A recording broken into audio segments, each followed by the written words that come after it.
स्वागत है आप सभी का। पिछली क्लासेस में हमने मध्य प्रदेश की जनजातियों, मध्य प्रदेश की कला और संस्कृति और मध्य प्रदेश के इतिहास के बारे में अध्ययन किया हुआ था। उसी क्रम में आज हम पढ़ेंगे मध्य प्रदेश के भूगोल के बारे में। एक जो नया विषय है मध्य प्रदेश के भूगोल के संबंध में आज हम प्रारंभ करेंगे। और मेरा ऐसा मानना है कि चीज़ों को एक दूसरे से कनेक्ट करते हुए, संबंधित करते हुए पढ़ें।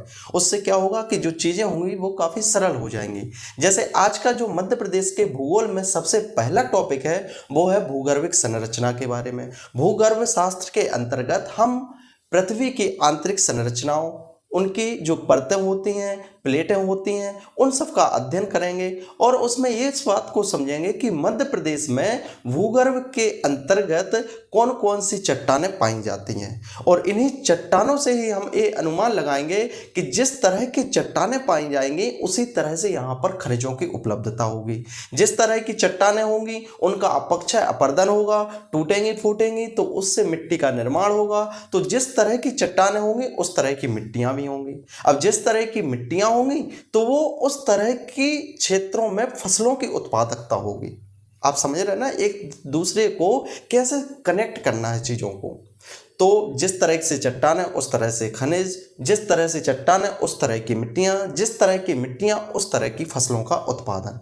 तो इसी सीरीज को हम बरकरार रखते हुए आज की जो क्लास है उसको प्रारंभ करते हैं और उसमें देखेंगे मध्य प्रदेश की भूगर्भिक संरचना के बारे में। सबसे पहली बात है वो है कि मध्य प्रदेश गोंडवाना लैंड का भाग है। यह प्रश्न आ चुका है कि भूगर्भिक दृष्टि से मध्य प्रदेश किस भूभाग का भाग है। वो किसका है? गोंडवाना लैंड। अब इस बात को समझिए। शुरुआत में जो पृथ्वी थी वो एक महाद्वीप के रूप में थी जिसे सुपर कॉन्टिनेंट कहा गया। सुपर कॉन्टिनेंट अर्थात एक बहुत बड़ा भूस्थल था जिसे कहा गया पेंजिया। उसे कहा गया पेंजिया और उसके चारों ओर जो महासागर स्थित थे, जो जल स्थल था, उस जल स्थल को कहा गया पैंथालासा। क्या कहा गया? पैंथालासा। तो पेंजिया जो भूस्थल था और उसके चारों ओर बहुत सारा जो जल भरा था, महासागर उपस्थित थे। चारों तरफ से पेंजिया किससे घिरा हुआ था? पैंथालासा से।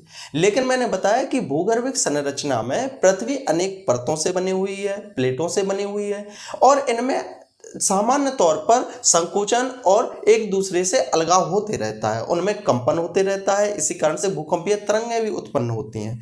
तो इन्हीं तरंगों की वजह से, इन्हीं मूवमेंट की वजह से, प्लेट्स के मूवमेंट की वजह से ये एक दूसरे से अलग हो गए और जो पेंजिया था वो कितने भागों में विभक्त हो गया? 2 भागों में। जो पेंजिया था, भूस्थल था, वो 2 भागों में विभक्त हो गया। जो 2 भाग थे उसमें उत्तरी भाग कहलाया लॉरेशिया। उत्तरी भाग क्या कहलाया? लॉरेशिया। और जो दक्षिणी भाग था, नीचे वाला भाग था, वो कहलाया गोंडवाना लैंड। आप इस तरह से समझिए कि यदि ये है पृथ्वी, इसमें पूरा जो पार्ट है, संपूर्ण पृथ्वी है, उसको कहा गया पेंजिया और इसके चारों ओर जो समुद्र था, महासागर था, जलराशि थी, उसे कहा गया पैंथालासा। अब इसमें संकुचन हुआ, प्लेट्स में अनेक तरह के मूवमेंट हुए, जिसके कारण, तनाव के कारण, इनमें संकुचन के कारण, मूवमेंट के कारण यह 2 भागों में विभक्त हो गया। और जो 2 भाग थे वो उत्तरी वाला भाग कहलाया लॉरेशिया और जो दक्षिणी वाला भाग कहलाया वो कहलाया गोंडवाना लैंड। ठीक है। तो उत्तरी भाग लॉरेशिया और दक्षिणी भाग गोंडवाना लैंड। फिर बाद में इन्हीं में और भी अधिक तरह के विभाजन हुए और यह 7 महाद्वीपों में विभक्त हो गया। कितने महाद्वीप? 7 महाद्वीपों में। तो पेंजिया पहले एक स्थल राशि थी, फिर वो टूट गई, विभक्त हो गई 2 में, जिसे लॉरेशिया और गोंडवाना लैंड, और फिर उसके बाद 7 भागों में विभक्त हो गया। इसलिए आप जब विश्व का मैप देखेंगे तो उसमें पाएंगे कि जो बहुत सारे महाद्वीप हैं, जैसे आप बात करें दक्षिण अमेरिका की, तो दक्षिण अमेरिका इस तरीके से है और जो अफ्रीका महाद्वीप है वो कहीं ना कहीं इस तरह से है। तो आप उनके देखने से, टूटने से इस तरह का अनुमान लगा सकते हैं कि कहीं ना कहीं यह प्राचीन काल में एक दूसरे से जुड़े हुए थे।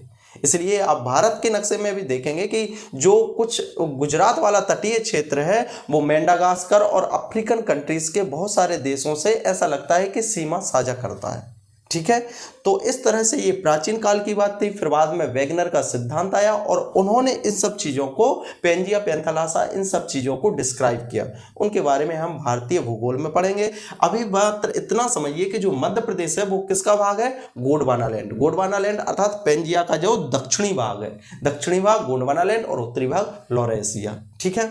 तो मध्य प्रदेश गोंडवाना लैंड का भाग है, यह प्रश्न आ चुका है। सर्वाधिक चट्टानें जो पाई जाती हैं मध्य प्रदेश में वो आर्केनियन क्रम, विंध्यन क्रम और दक्कन ट्रैप की चट्टानें पाई जाती हैं। अभी इसके बारे में हम फिर से पढ़ेंगे कि जो चट्टानें मध्य प्रदेश में पाई जाती हैं वो 7 तरह की चट्टानें पाई जाती हैं, जिसमें आर्कियन, धारवाड़, कड़प्पा, दक्कन ट्रैप, इस तरह से 7 तरह की चट्टानें पाई जाती हैं।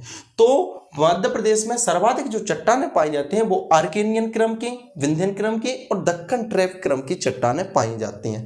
पृथ्वी की जो प्रारंभिक चट्टान थी मध्य प्रदेश में वो कौन से समूह की थी? आर्य समूह की थी। ये हो गई मध्य प्रदेश की भूगर्भिक संरचना के बारे में शुरुआती परिचय। ठीक है।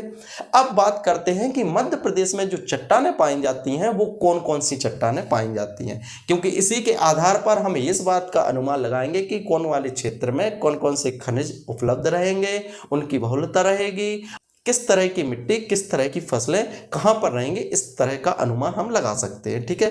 तो जो सबसे पहले क्रम की चट्टान है वो है आर्केनियन समूह की चट्टान। सबसे पहले थोड़ा साफ कर लेते हैं। ठीक है। बाकी ये सब चीज़ें बहुत ही महत्वपूर्ण हैं, इनको बेहतर तरीके से पढ़ें, कनेक्टिविटी के साथ पढ़ें। आपके समय को मैं बहुत बहुमूल्य मानता हूँ, इसी कारण से मैं हमेशा आपको इस बात का प्रयास करता हूं कि जो भी पढ़ रहे हैं वो आपके लिए काफ़ी कीमती हो। नहीं तो एक जो लेक्चर है वो 10 मिनट की जगह उसको मैं 30 मिनट का सामान्य तौर पर कर सकता हूं, लेकिन उससे कोई मतलब नहीं है, क्योंकि आपको काम की चीज़ें पता नहीं है और मैं यदि यहाँ आपका समय व्यतीत करता रहूँ तो उससे कोई मतलब नहीं है। ठीक है। इसलिए मेरा आपको यही सुझाव है कि इंटरेस्ट जो रहता है किसी भी चीज़ में, उसमें इंटरेस्ट आपको पैदा करना पड़ता है। चीज़ें इंटरेस्टिंग कब होती हैं? जब आप उनके बारे में जिज्ञासा पैदा करते हैं, अपने अंदर उत्सुकता पैदा करते हैं, कुछ जानने की इच्छा पैदा करते हैं। नहीं तो ये सब चीज़ें हैं आपको किताबों में भी मिल जाएंगी, किताबों में ही मिलेंगी, कहने का मतलब ये है। लेकिन यदि इनको कोई भी व्यक्ति है, मैं या अन्य कोई भी व्यक्ति, यदि वो आपको बेहतर तरीके से परिष्कृत रूप में परोसने का प्रयास कर रहा है तो आपको उसे स्वादिष्ट भोजन की तरह, प्रसाद की तरह स्वीकार करते हुए अपने अंदर ग्रहण करना चाहिए। ठीक है। चलिए, सबसे पहले जो 7 जो चट्टानें हैं, 7 तरह की चट्टानें पाई जाती हैं मध्य प्रदेश में। तो सबसे पहले है आर्केनियन क्रम की चट्टानें या आर्कियन समूह की चट्टानें। इनके बारे में जो विशेष बात है कि यह सबसे प्राचीनतम चट्टानें हैं। मतलब जब पृथ्वी का निर्माण हुआ तो पृथ्वी की अधिकांश चट्टानें कौन से समूह की थी? आर्कियन समूह की। आर्कियन का अर्थ होता है पैतृक, पैतृक या प्राचीन या प्राथमिक, इन्हीं को कहा जाता है प्राचीन, पैतृक या प्रारंभिक या प्राथमिक चट्टानें कहा जाता है। दूसरी चीज, ये इतनी प्रारंभिक हैं, इतनी प्राचीन हैं कि इनका जो मूल स्वरूप था वो कैसा हो गया? विलुप्त हो चुका है। अर्थात ये मूल स्वरूप में अपने जो ओरिजिनल फॉर्म में थी वो अब इनका फॉर्म उपलब्ध नहीं है। उनका जो ओरिजिनल रूप था वो कहीं ना कहीं डिसअपियर हो चुका है, विलुप्त हो चुका है। ठीक है।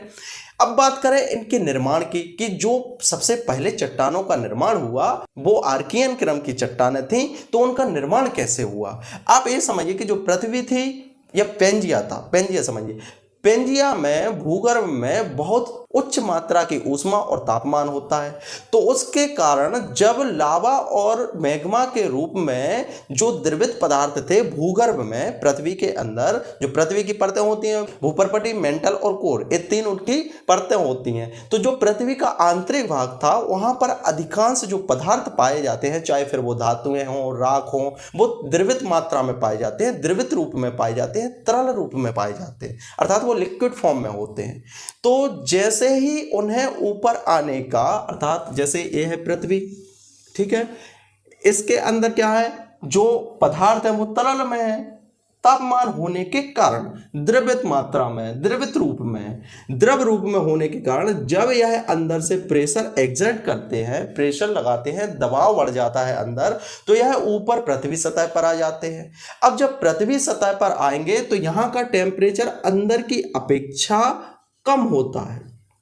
इस कारण से ऊपर आकर यह जो पदार्थ होते हैं वो मैग्मा और लावा के रूप में फैल जाते हैं और ठंडे हो जाते हैं। तो जो आर्कियन क्रम की चट्टानें हैं उनका निर्माण द्रवित पदार्थों जिन्हें मैग्मा और लावा कहा गया उनके शीतलन अर्थात ठंडे होने के कारण और दृढ़ीकरण अर्थात ठोस रूप धारण करने से इनका निर्माण हुआ है। तो याद रखिएगा कि जो आर्कियन क्रम की चट्टानें हैं उनका निर्माण द्रवित पदार्थों के शीतलन और दृढ़ीकरण से हुआ है। ठीक है, यह प्राचीनतम चट्टानें हैं, प्राथमिक चट्टानें हैं, इसलिए इनका जो रूप है ओरिजिनल फॉर्म है वो डिसअपियर हो चुका है, विलुप्त हो चुका है। तीसरी बात, ये इतनी प्राचीन है कि इनमें जीवाश्म की मात्रा अर्थात जीव उस समय पृथ्वी पर नहीं सृजित हुए थे। तो इस कारण से जो ये चट्टानें होती हैं वो जीवाश्म रहित हैं। जीवाश्म रहित अर्थात जीवहीन हैं। इस समय जीव नहीं अवतरित हुए थे पृथ्वी पर और इसी कारण से ना तो वनस्पति थी ना जीव थे। इसी कारण से इन चट्टानों में जीवाश्म की मात्रा शून्य होती है। ठीक है, तो ये जीवाश्म रहित चट्टानें होती हैं। इनकी प्रॉपर्टीज बात कर रहे हैं कि ये सबसे पुरानी होती हैं, इनकी जो ओरिजिनलिटी होती है वो नहीं होती है, इनमें जीवाश्म अनुपलब्ध होता है, जीवाश्म रहित होती हैं ये चट्टानें। अब बात करें कि इनमें जो खनिज हैं वो कौन कौन से खनिज पाए जाते हैं, क्योंकि ये चट्टानें खनिजों से भरपूर होती हैं, खनिजों से समृद्ध होती हैं। तो इनमें प्रमुख रूप से ग्रेनाइट चट्टान पाई जाती है। अभी हम जब चट्टानों की बात करेंगे तो उनके प्रकार पढ़ेंगे, जिसमें आग्नेय, कायांतरित और अवसादी चट्टानें, 3 तरह की चट्टानें होती हैं। तो उन्हीं में एक होती है ग्रेनाइट। तो ग्रेनाइट, नीज, अभ्रक, संगमरमर, क्वार्ट्जाइट, चार्नोकाइट, इस तरह के जो खनिज होते हैं वो आर्कियन क्रम की चट्टानों में पाए जाते हैं। तो आर्कियन क्रम की चट्टान में ग्रेनाइट, नीज, सिस्ट, चार्नोकाइट, क्वार्ट्जाइट, संगमरमर और अभ्रक ये प्रमुख रूप से पाए जाने वाले खनिज हैं। अब यदि बात करें कि मध्य प्रदेश में पाई जाती हैं तो किस क्षेत्र में पाई जाती हैं, आप जब देखेंगे कि मध्य प्रदेश का जो बुंदेलखंड का पठार है, स्पेशली बुंदेलखंड के पठार की बात कर रहे हैं हम, ठीक है, तो ये वाला जो पार्ट है ग्वालियर, दतिया, टीकमगढ़, निवाड़ी, छतरपुर, ये वाला जो पार्ट है जिसे कहा जाता है बुंदेलखंड का पठार, इसमें प्रमुख रूप से आर्कियन क्रम की चट्टानें पाई जाती हैं। तो यह प्रश्न आ चुका है। ठीक है, आर्कियन क्रम की चट्टानें मध्य प्रदेश में प्रमुख रूप से बुंदेलखंड के पठार अर्थात मध्य प्रदेश का जो उत्तरी भाग है और उत्तर पूर्वी भाग, इस वाले क्षेत्र में प्रमुख रूप से अर्थात कौन कौन से जिले, दतिया, ग्वालियर, टीकमगढ़ और निवाड़ी, इन क्षेत्रों में प्रमुख रूप से आर्कियन क्रम की चट्टानें पाई जाती हैं। अब बात करें इनके उपक्रम की कि इनके जो प्रकार पाए जाते हैं वो 2 तरह की चट्टानें पाई जाती हैं। किसके अंतर्गत? आर्कियन क्रम की चट्टानों के अंतर्गत 2 इनके उपक्रम पाए जाते हैं, जिसमें पहला है बुंदेलखंड, क्योंकि बुंदेलखंड के पठार में उपलब्ध होती हैं, और दूसरे है चार्नोकाइट। यह इनके 2 उपक्रम हैं। तो ये हो गया प्रथम जो चट्टान है आर्कियन क्रम की चट्टान मध्य प्रदेश के संदर्भ में। इसके पश्चात हम बात करेंगे जो दूसरी चट्टान है भूगर्भिक संरचना के अंतर्गत, वो है धारवाड़ क्रम की चट्टान है। ठीक है, तो उम्मीद करता हूँ ये सब चीज़ें आपको अच्छी लगी होंगी और समझ में आई होंगी। मिलते हैं अगली क्लास में धारवाड़ क्रम की चट्टानों के साथ। तब तक के लिए बहुत बहुत धन्यवाद, शुक्रिया।